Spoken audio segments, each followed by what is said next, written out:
अस्सलाम वालेकुम। खुल के बोल के साथ मैं हूं ईमान नवाज। मुझे क्यों निकाला? 2017 में मियां नवाज शरीफ ने जब ये सवाल किया था तो उस वक्त तहरीक इंसाफ को ये सवाल एक मजाक लग रहा था और जैसी करनी वैसी बरनी तहरीक इंसाफ के रहनुमा शेर अफजल मरवत जो प्रोग्राम वारते हुए तहरीक इंसाफ में शामिल हुए थे, आज मुझे क्यों निकाला उनका नारा नसीब बना और शेर अफजल मरवत आज कौमी असम्बली में ऑपोजिशन गेट के बजाय कौमी हुकूमती दरवाजे से दाखिल हुए। हुकूमती अरकान उनके लिए डेस्क क्यों बजाते रहे? दूसरी जानिब जस्टिस मंसूर अली शाह ने भी रेफरेंस को खंदा पिशानी से कबूल करने और लड़ने का इरादा किया है और साथ ही कमरे के अंदर एक हाथी का जिक्र भी करते रहे। उस हाथी को ढूंढने की कोशिश करेंगे। जबकि सेनेटर इरफान सदीकी ने रेफरेंस की खबरों की तरदीद की है। सवाल यह पैदा होता है कि आया रेफरेंस आएगा या नहीं। साथ ही IMF वफ्द की मुलाकात सुप्रीम कोर्ट बार एसोसिएशन से हुई है, उस पर भी रोशनी डालेंगे। प्रोग्राम में हमने मदु किया है मोहम्मद इमरान, जावेद हुसैन, सलमान अनीस, उमर दराज कोंदल। तमाम मेहमानों को वेलकम करूंगी। इमरान साहब, आपकी जानिब आना चाहूंगी। आज शेर अफजल मरवत कौमी असम्बली में ऑपोजिशन दरवाजे के बजाय हुकूमती दरवाजे से दाखिल हुए हैं, क्या तासुर मिल रहा है? आने वाले वक्तों में हम मरवत साहब को देख रहे हैं हुकूमत की जानिब? बहुत शुक्रिया जी। यही वो इनके एक्ट्स हैं जिनकी वजह से तहरीक इंसाफ से अब इनको निकाला गया है और शेर अफजल मरवत मुस्तकबिल में अकबर एस बाबर साबित हो सकते थे। इस वजह से साबिक वजीर आजम इमरान खान की जानिब से पहले इनको वार्निंग्स दी गई, लेकिन अभी जो रिसेंटली सवाबी जलसे में इनका एक किरदार रहा है, खासतौर पर जब सलमान अकरम राजा स्टेज पर थे तो उन्होंने एक ओपनली जो है वो क्राउड को दूसरी तरफ एंगेज करने की कोशिश की। तो ये रवैया एक स्टेज पे दो पार्टियों के दो मुख्तलिफ रहनुमाओं के दरमियान और इस तरह से एक आप मैसिव जो है वो अपने पार्टी वर्कर्स को क्या पैगाम दे रहे हैं। तो ये वो चीजें थी जो शेर अफजल मरवत को यहाँ तक लाई हैं और अब ये एक जेस्चर उन्होंने देने की कोशिश की है और कुछ मीडिया से गुफ्तगू करते हुए उन्होंने पार्टी अकाउंट्स की और इमरान खान के जो सोशल मीडिया अकाउंट्स हैं उनकी मोनेटाइजेशन से हासिल होने वाली रकम का ऑडिट करने का जो मुतालबा किया है। साथ ही साथ वो दूसरे स्टेटमेंट ये भी दे रहे हैं कि अगर इमरान खान मुझे कहें तो मैं उनको चेहरा नहीं दिखाऊंगा, मैं मुल्क छोड़ के चला जाऊंगा। तो ये डबल स्टैंडर्ड सहमत के और शुरू से ही जब ये तहरीक इंसाफ के साथ अटैच हुए हैं, पहले भी हम इस प्रोग्राम में जिक्र कर चुके हैं कि शुरू में तहरीक इंसाफ में जब इनकी एंट्री हुई तो पहले ये शानदाना गुलजार और शहरियार अफरीदी के केसेस में इस्लामाबाद हाई कोर्ट में पेश हुआ करते थे। बाद में आहिस्ता आहिस्ता से जब तहरीक इंसाफ पर मुश्किल वक्त आया तो ये इमरान खान के केसेस में एज एन पार्टी रिप्रेजेंटेटिव पेश हुए, लेकिन कभी इन्होंने आर्गुमेंट नहीं किए।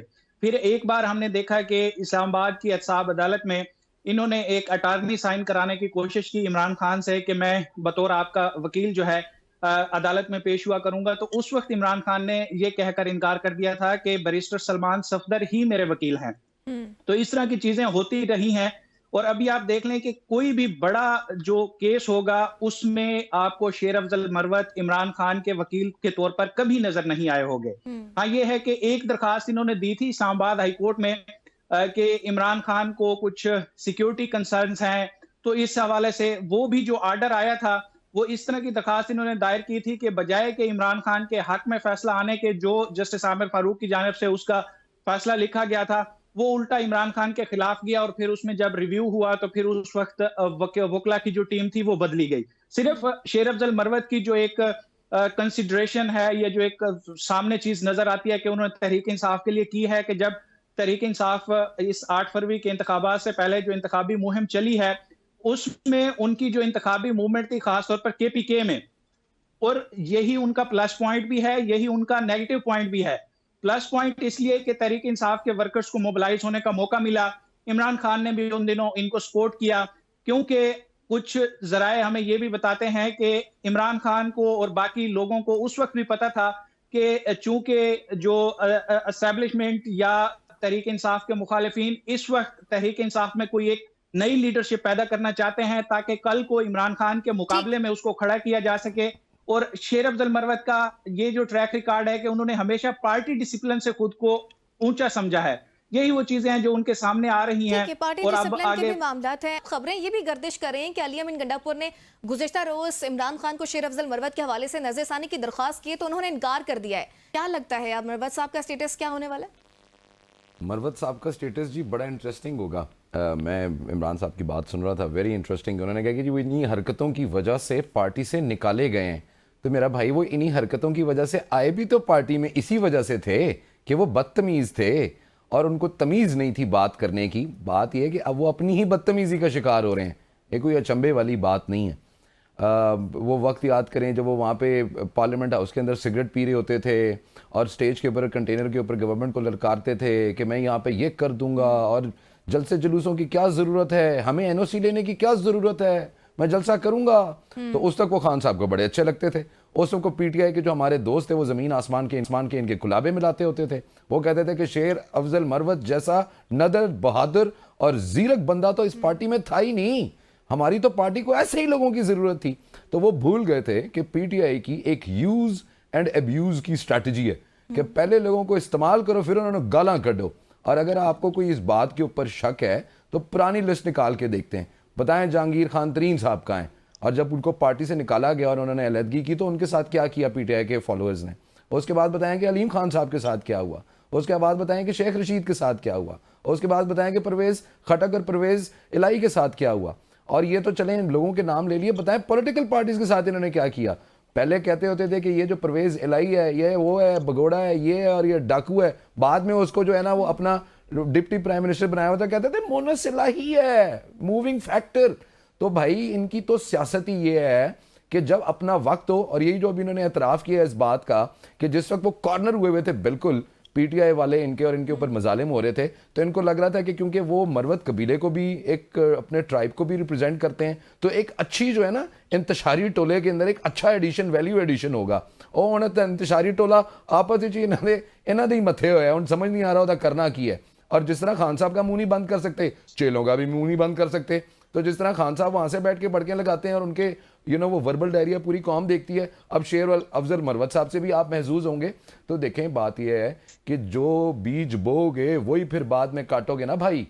जो बदतमीजी आपने बोई है इस कौम में, इस नस्ल में, इस पार्लियामेंट में और इस मुल्क के हर मकतबा हाय फिक्र के अंदर, वही अब आज आपके सामने आ रही है। और उसका नतीजा ये है कि आप जैसे, हम जैसे और मेरे पैनलिस्ट जैसे मोहतरम दोस्त जो हैं वो शेर अफजल मरवत के ऊपर जो है वो गुफ्तगू कर रहे हैं। इसी पर जावेद हुसैन साहब, मैं आपकी राय भी जानना चाहूंगी। शेर अफजल मरवत का आज दूसरे दरवाजे से आने से क्या पैगाम मिलता है? क्या आने वाले दिनों में वो हुकूमत का हिस्सा बनने जा रहे हैं? जबकि मरवत साहब तो ये कहते हैं कि इमरान खान ने अगर कहा तो मैं शक्ल भी नहीं दिखाऊंगा, मुल्क छोड़कर चला जाऊंगा।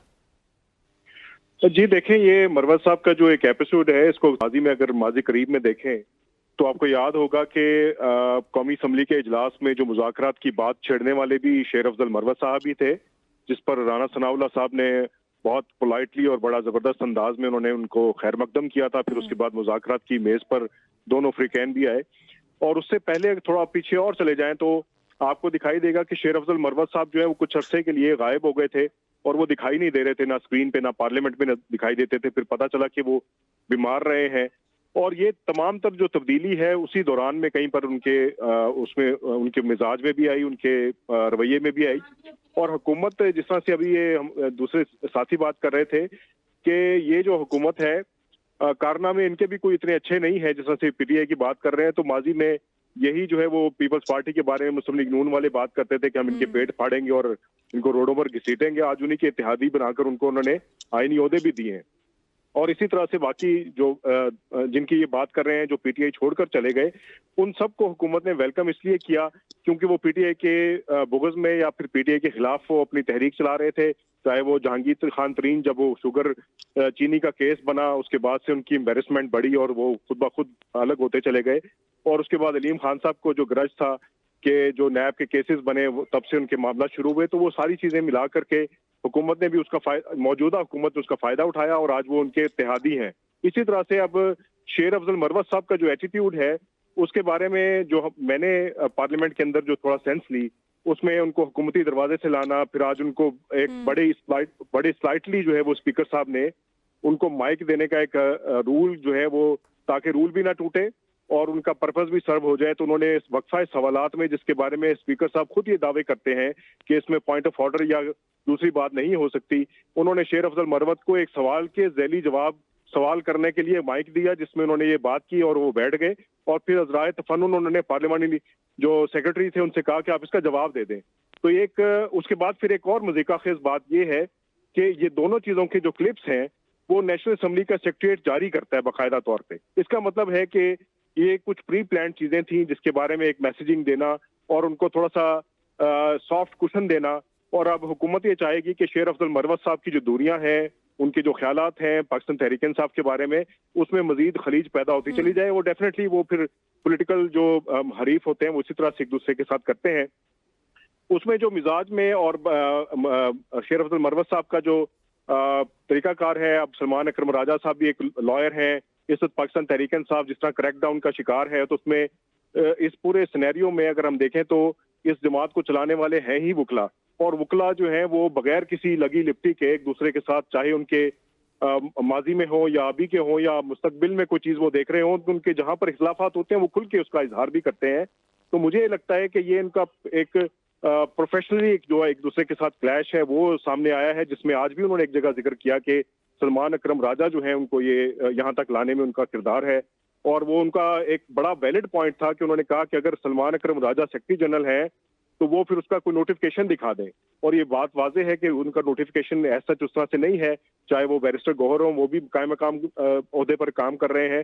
तो ये पूरी स्ट्रेटजी मुझे लगता है कि जो बानी पीटीआई जेल से बैठ के एक हिम्मत अमली बना रहे हैं, और जिस तरह इमरान साहब ने कहा या दूसरे साथी कह रहे हैं कि शेर अफजल मरवत जो है वो उनका जो स्टेचर था जिस वक्त क्राइसिस में थी पार्टी, तो उस वक्त बड़ा बढ़ता हुआ दिखाई दे रहा था, तो उसको कैटर करने के लिए इमरान खान नहीं चाहते कि उनसे कद में कोई सियासी और कोई ठीक है शख्स जावेद जो है साहब, उनसे आगे अभी बढ़े। ब्रेक का तो फिर कहा जा रहा उन्होंने है, इसको फिर ब्रेक की strategy बाद इस्तेमाल की। कंटिन्यू करेंगे। नाज़रीन एक छोटी सी और फिर दोबारा हाजिर होंगे।